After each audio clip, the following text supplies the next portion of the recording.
WhatsApp group, Khan sir के WhatsApp group में add हो जाइए।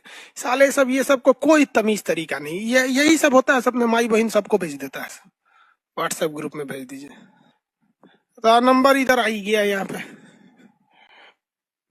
आज इनका अच्छा से इलाज करा देना, ठीक है। दुद्दू को बैच में ही बोला है, साले नचनिया नाम रख ले सिंगर, नींद आती लिखता है कि नाम है सिंगर, साला नचनिया हो तो यहाँ क्या कर रहे हो? जाओ अपने घर में 2-3 गो महिला को लाओ, टाली पे नचवाओ, तुम गाओ, वो नाचेंगी सब, तुम गाओ। यहाँ पढ़ने के लिए चला हो यार? नौकरी से ज्यादा वो तुम्हारे घर की महिलाएं कमाएंगी सब, टाली पे नाचेंगी सब। तो तुम अगर महीना भर नौकरी करोगे ना तो 30 से 40 हजार की उन लोग को क्या मिलेगा, सैलरी मिलेगा। घर वाले से नचवा दो, 2-3 बार नचवाएगा तो काम हो जाएगा। बेवकूफ सब साला यहाँ आके नौटंकी करता है। सब पड़ोसी का औलाद है, सभी सब जितना हरामी टाइप का होता है सब बाप का नहीं है। सब अपने एकदम लिख के रख लेना, अपने बाप का औलाद जो रहता है उसके अंदर संस्कार रहता है कि क्या इंसानियत के लिए सही है और क्या गलत है, क्योंकि उसके बाप को पता है मेरी औलाद है, बचपन में उसको संस्कार दिया है। जब बाप जान जाता है कि इसकी माँ खचरी थी, दूसरे का है, तो उसको संस्कार ही नहीं देता है, वही बड़ा होके बिगड़ता है। अब पड़ोसी की औलाद सबसे ज्यादा फिर एडमिशन ले ले। अरे अरे अरे अरे अरे अरे अरे, किस बात का बुरा मान रहे हो भाई? इस छोटे से वीडियो को देखकर आखिरकार एक मसीहा जैसे इंसान को गाली देने के लिए क्यों तत्पर हो गए हो? क्यों आपके अंदर का कीड़ा जो है ऐसे छटपटाने से लगा है? काहे इतने असहिष्णु हो गए हो भाई? आखिरकार अपने क्लास के दौरान में जो ये वीडियो रिकॉर्ड किया गया है उसके अंदर इन्होंने आपके बेटे को हरामी ही तो बोला है। इस वीडियो को अगर आपका बच्चा क्लास में देख लेगा, 100 बच्चे देख लेंगे, 200 बच्चे देख लेंगे, 1000 बच्चे देख लेंगे, 10,000 बच्चे देख लेंगे, तो क्या सारे के सारे सड़क पे गालियां देना शुरू कर देंगे? क्या लोग ये क्लेम करना शुरू कर देंगे कि उनकी संगति खराब हो गई है? क्या लोग ये कहना शुरू कर देंगे कि उनका चरित्र खराब हो गया है? अगर इस वीडियो के अंदर उसने किसी सिंगर नाम के लड़के को ये कह दिया कि नौकरी करके क्या कर लोगे, 30-40 हजार रुपया ही तो कमा लोगे, टाली पे अपनी माँ बहन को नचाओ, उससे ज्यादा पैसा कमा लोगे, तुम्हारी माँ उससे ज्यादा पैसा कमा लेगी। किसी की माँ की ही तो बेइज्जती करी है। शिक्षक है भाई, पढ़ाई लिखाई के दौरान अगर व्हाट्सएप पे कोई मैसेज आ जाए तो उसको रिस्पॉन्ड करना बनता है। आखिरकार अगर इस इंसान ने ये कह दिया कि ये सारे के सारे सारे जितने भी हैं पड़ोसी के बच्चे होते हैं, इनके बाप को भी पता चल गया था इनकी माँ खचरी है। खचरी का मतलब होता है कैरेक्टरलेस। खचरी का मतलब होता है a woman who keeps fucking around with different main. Hindi में कह भी नहीं सकता हूं मैं उस चीज को, पर इतनी सी बात पे आप बुरा मान गया। आपने इतने बड़े इंसान के ऊपर गाली देने का निश्चय कर लिया। आपने इतने बड़े इंसान से क्वेश्चन करने की हिम्मत कर ली। आपने ये कह दिया कि आखिरकार तुम्हारी हिम्मत कैसे हुई हमारे Faisal Khan, sorry sorry, my bad my bad my bad, इंसान हूं, गलती हो जाती है।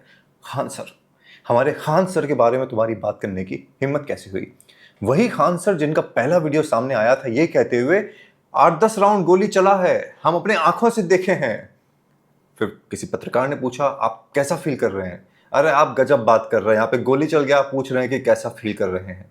आंखों से देखा, ठीक है। उसके बेसिस के ऊपर एक एफआईआर दर्ज करवाया गया। अपने प्रतिस्पर्धा के चक्कर में एक दूसरे टीचर को जेल भिजवा दिया। उसके बाद हुआ सीसीटीवी फुटेज का इंक्वायरी। उस इंक्वायरी में सामने आया कि पत्थरबाजी हुई थी, किसी लोगों ने तोड़फोड़ करी थी, और उनके जाने के पश्चात भाई साहब के एकेडमी से, कोचिंग सेंटर से, एजुकेशन एम्पायर से दनादन 8 से 10 गोलियां चलाई गई। अब गार्ड्स को जब अरेस्ट किया गया, मतलब पूछा गया उनसे, तो उन्होंने कहा भैया हमको तो खान सर ने बोला था कि तुम गोली चलाओ, हम है ना, हम देख लेंगे। एफआईआर दर्ज हुई, दूसरा बंदा अरेस्ट हुआ। उसके बाद जब सीसीटीवी फुटेज वगैरह सामने आ गए तो उसमें पता चला कि ऐसा कुछ भी नहीं हुआ था। तो खान सर के जो है पैतरे बदल गए। इस केस में और भी बहुत सारी डेवलपमेंट हुई है, वो भी बताऊंगा आप लोगों को। बहुत ही छोटा सा वीडियो है, अंत तक जरूर देखना, और अगर लॉजिकल इंसान हो वीडियो को शेयर जरूर करना। आप लोगों से रिक्वेस्ट कर रहा हूं क्योंकि एक बहुत बड़े माफिया का ये पार्ट है बंदा, उसको एक्सपोज करेंगे इस वीडियो के अंदर। अब चक्कर ये है कि खान सर की एफआईआर के ऊपर एक दूसरे टीचर को अरेस्ट तो कर लिया गया, लेकिन जैसे ही सीसीटीवी सामने आई तो खान सर की टोन ऐसे बदली कि उन्होंने बोला कि हमें लगा कि गोलियां चली है, इसलिए हमने सेल्फ डिफेंस में गोलियां चलाई। हमें लगा, पहले क्या बोला था, मैंने देखा, फिर क्या बोला, हमें लगा। मैं वो सारे स्टूडेंट्स जो इस समय पटना की सड़कों पे उतरे हुए हैं, वो सारे जेंजी जो खान सर को सपोर्ट करने में लगे हुए हैं, लॉजिकली इस चीज को समझो। You may be supporting him, he may have been doing a lot of good work, पर इस चीज को समझो कि पहले क्या बोला, मैंने अपने आंखों से देखा, फिर क्या बोला, हमें लगा, उस समय क्या बोला, पुलिस टाइम पे आ गई थी, अब क्या कह रहे हैं कि पुलिस लेट से आई थी, और चूंकि पुलिस लेट से आई थी, हमारे जो बॉडीगार्ड्स होते हैं उनका काम होता है हम डिफेंस के लिए ही रखते हैं, तो हमने अपने सेल्फ डिफेंस में गोलियां चलाई। बंदे के बयान कैसे बदलते जा रहे हैं ये देखो। अब सिनारियो कैसे चेंज हुआ और इसको एक अलग कलर देने की कैसे कोशिश करी गई।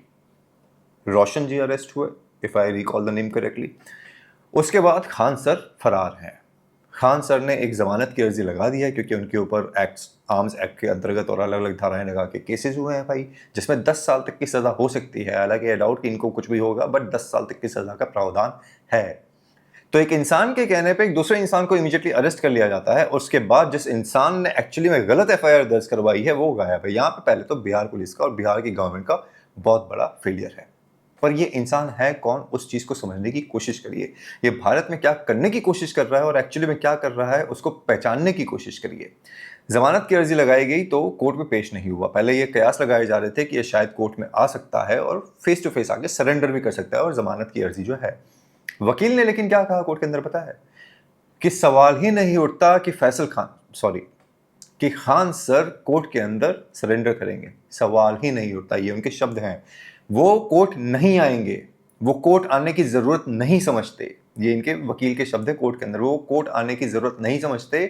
कोर्ट को जो फैसला देना है वो दे दें। खान सर को कोर्ट के ऊपर पूरा भरोसा है एंड स्टफ लाइक दैट। बंदा फरार, कोर्ट की बेइज्जती, गार्ड ये कह चुके हैं कि इनके बोलने पे गोली चलाई गई। उसके बाद सांप्रदायिक रंग देने की कोशिश करी गई सारी केस को अंदर, जहां पे स्टूडेंट्स हमारे जेंजी, हमारे सेक्युलर हिंदू जो हैं, उन्होंने कहना शुरू किया कि यहाँ पे हिंदू मुसलमान हो रहा है, हमारे खान सर मुसलमान हैं, इसलिए उनको इस तरीके से प्रताड़ित करने की कोशिश करी जा रही है। हम खान सर को पटना से बाहर लेके नहीं जाने देंगे, देख लेंगे, सिस्टम को चीर देंगे, फाड़ देंगे, सल्तन से जुदा कर देंगे। तो अगर खान सर को प्रताड़ित करने की कोशिश करी जा रही है, वो इंसान जो फरार है क्योंकि वो मुसलमान है, तो जिन टीचर को अरेस्ट किया गया, क्या उनको इसलिए अरेस्ट किया गया क्योंकि वो हिंदू है? अब इंटरेस्टिंग चीज क्या है, जो वीडियो मैंने आपको वीडियो के स्टार्टिंग में दिखाया था, जहां पे ये महिलाओं को खचरी कह रहे हैं, लाइक प्रोस्टिट्यूट्स, लिटरली प्रोस्टिट्यूट्स, बच्चों को हरामी कह रहे हैं। ठीक है, 30-40 हजार की नौकरी अगर तुम पालोगे तो क्या कर लोगे, उस चीज पे ताना मार रहे हैं। उनके बारे में ये कहा जाता है कि ये बच्चों के लिए बहुत कुछ कर रहा है, इतने सस्ते में पढ़ाई करवाता है। भाई इतनी सस्ते में अगर पढ़ाई करवाता है तो आज की डेट में लीगली इस इंसान की वैल्यूएशन 25-30 करोड़ के आसपास कैसे हो गई कुछ ही वर्षों के अंदर? कई लोग बोलेंगे कि यूट्यूब से पैसा कमाते हैं, ये कमाते हैं, वो कमाते हैं। अच्छी बात है भाई, तो इतना पैसा कमाते हैं तो ये ज्ञान मत पे लो कि इतने सस्ते में पढ़ाते हैं, क्योंकि his modes of earning are a lot more than what you can imagine. ठीक है, दूसरा, इनके हॉस्पिटल के अंदर इनका प्रोपोगेंडा क्या है बता देता हूँ खान सर जैसे लोगों का, क्योंकि this is how the system works.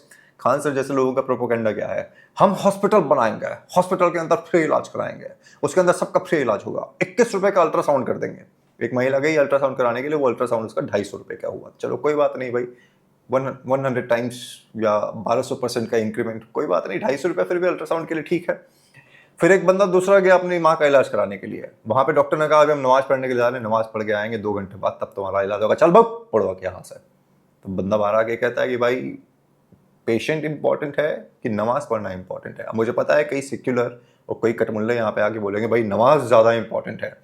तो ठीक है भाई, अगली बार से जब आप इलाज करवाने जाओगे सवेरे 5 बजे, 8 बजे, 12 बजे, 3 बजे, शाम के 7 बजे और रात को 9 बजे, तो हमारे भी डॉक्टर आपको कहना शुरू कर देंगे, स्पेशली मुसलमानों को, कि भैया हमारा हनुमान चालीसा पढ़ने का समय है, इस समय आपका इलाज नहीं हो सकता। तब देखेंगे कि आपका ये उस समय आर्ग्यूमेंट कि पेशेंट बड़ा या धार्मिक कार्यक्रम, उस समय वो लॉजिक उस समय कहाँ जाएगा, उस समय देखेंगे। आपका फैजल खान और कुछ नहीं, एक गैंगस्टर है, एक एजुकेशन माफिया चलाने वाला गुंडा है, और पटना के अंदर अपना वर्चस्व जो है बना के रखना चाहता है। And that is the reason why ये सारी की सारी कंट्रोवर्सी करी गई है। बीपीएससी के पेपर्स कब होंगे, क्वेश्चंस कैसे होंगे, डेट कौन सी होगी, सेंटर कौन कौन से होंगे, इन सब चीजों तक पहुंच गए इस इंसान की। अब आप बोलोगे अगर इस इंसान की वहां तक पहुंच तो सिस्टम करप्ट है ना, तो सिस्टम को तो हम गाली दे ही रहे हैं भाई। सिस्टम को कौन डिफेंड कर रहा है?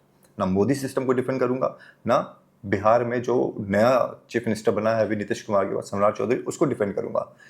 पर तुम भी तो कम से कम इस चीज को रियलाइज करो कि जो बंदा करप्शन में इस तरीके से लिप्त है, उसको आप अपने बच्चों को आप भेज रहे हो उसके पास पढ़ने के लिए। यही बच्चे कल इसके बनाए हुए स्कूल में जब पढ़ेंगे तो इनको वहां पे क्या सिखाया जाएगा पता है? गुस्ताख नबी की एक ही सजा, सर तन से जुदा, सर तन से जुदा। रलिफ सलिफ गलीफ, यानी अपनी बहनों को माओ को यहाँ छोड़ो, उनका रेप करेंगे, उनके साथ जो नए बच्चे पैदा होंगे उनसे नई जनरेशन बनाएंगे। ये प्रोपेगेंडा है जो लॉन्ग टर्म गेम है। लॉजिकल हिंदू इस चीज को समझ जाएगा, पर जो कटे हुए छिलके वाले और जो सेक्युलर जेंजी जो पैदा हुए हैं हिंदुस्तान के अंदर ऐसे लोगों को सपोर्ट करने के लिए, वो नहीं समझेंगे। कोर्ट की बेइज्जती, कोर्ट को कुछ नहीं समझ रहा। सेल्फ डिफेंस के नाम पे झूठी गोलियां चलाई, गार्ड्स ऑलरेडी एक्सेप्ट कर चुके हैं कि गोलियां इसके बोलने में चलाई गई। ये भी वाक्य सामने आ गया कि इसने बोला कि हम है ना देख लेंगे, तुम गोली चलाओ। मैंने गोली चलती हुई देखी से लेके हमें लगा कि गोली चल रही है, एफआईआर दर्ज करवा के दूसरे को अरेस्ट करने के पश्चात खुद फरार हो जाना, इतनी चीजों के बाद भी अगर आपको लगता है कि ये इंसान एकदम साफ सुथरा और चुम्बन लेने लायक है, तो कोई बात नहीं, आप अपनी बेटियों को और अपने बेटों को इनके पास चुम्बन लेने भेजिए। आपका बच्चा हरामी, आपकी बीवियां खचरी और आपकी माँ टाली पे नाचने वाली और आप ढोल बजा के उससे पैसा कमाने वाले। ये मैं नहीं कह रहा, ये वीडियो के स्टार्टिंग में जो वीडियो दिखाया था उसमें फैजल खान कह रहा है। डिसीजन आपका है, आपको जो करना है करिए। हम भी गाली खाते रहेंगे ऐसे लोगों के बारे में बात करके। क्या सोचते हो फैसल खान के बारे में कमेंट करके ज़रूर बताना। यहाँ तक आए हो सब्सक्राइब करके जाओ, और गाली देनी है तो कोई बात नहीं, लेट्स प्ले गाली गाली। तुम हमें 1 दोगे, हम तुम्हें 4 देंगे। अगले वीडियो में आपसे मुलाकात होगी। इस छोटे से वीडियो में समय देने के लिए धन्यवाद। जय श्री राम, हर हर महादेव। ध्यान रखना।